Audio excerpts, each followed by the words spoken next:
Jovem Pan na Europa. Direto de Londres, Ulisses Neto.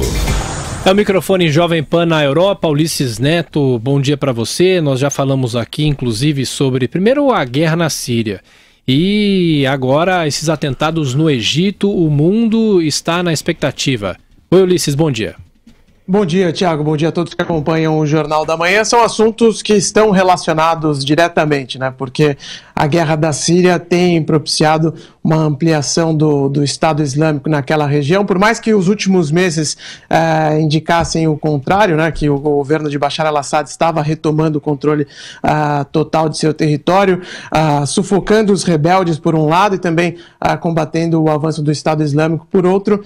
Mas o que a gente viu nos últimos dias é que a situação ela tende a ficar cada vez mais complicada, principalmente por causa da entrada dos Estados Unidos diretamente nesse conflito, né? Agora com um bombardeio sendo feito pelo presidente Donald Trump. Essa situação está sendo discutida agora lá na Itália, porque os ministros das Relações Exteriores do G7, que é aquele grupo que convencionou se chamar de o grupo das indústrias, dos países mais industrializados do mundo, embora se a gente for olhar a lista dos maiores PIBs, não é bem assim, mas enfim, esses países estão reunidos lá na Itália hoje.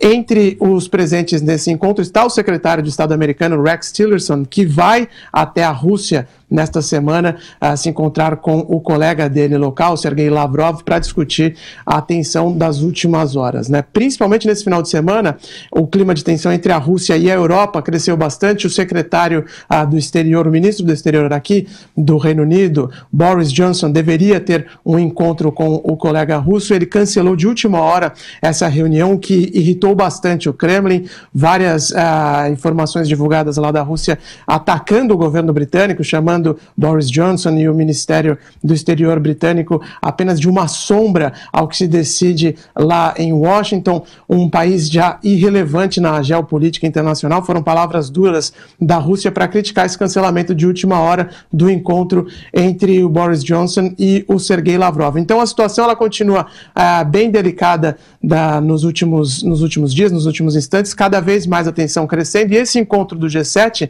deve também elevar o tom nas condenações que são feitas pelo Ocidente em relação à postura da Rússia lá na Síria. O próprio Reino Unido quer, inclusive, apresentar um novo pacote de sanções para Moscou, o que vai agravar ainda mais este caso. O governo russo disse durante o final de semana, ao lado de seus outros parceiros na região, né, como, por exemplo, o Irã, que também dá apoio a Bashar al-Assad, que se novas agressões forem feitas à Síria, a resposta virá à altura, ou seja, que agressões também podem ser feitas do lado de lá, o que eleva em muito a retórica nessa crise diplomática e também nessa crise agora, numa possível guerra civil da Síria se ampliando ainda mais por causa dos últimos acontecimentos, Thiago.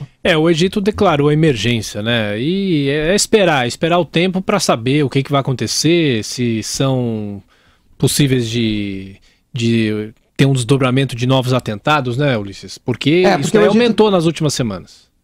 O Egito teve esse ataque no final de semana, né, a igrejas cristãs, mais de 40 mortos. Os ataques foram reivindicados pelo Estado Islâmico, que, como eu disse, tem esse crescimento significativo na Síria e também em toda aquela região do Oriente Médio. Então, essa fase de muita tensão aqui no mundo é para tentar resolver pelo menos em parte, esse avanço do Estado Islâmico, que está diretamente ligado à Síria. Lá, esse estado de emergência no Egito deve durar 3 meses, mas ele ainda não foi aprovado pelo poder legislativo do país.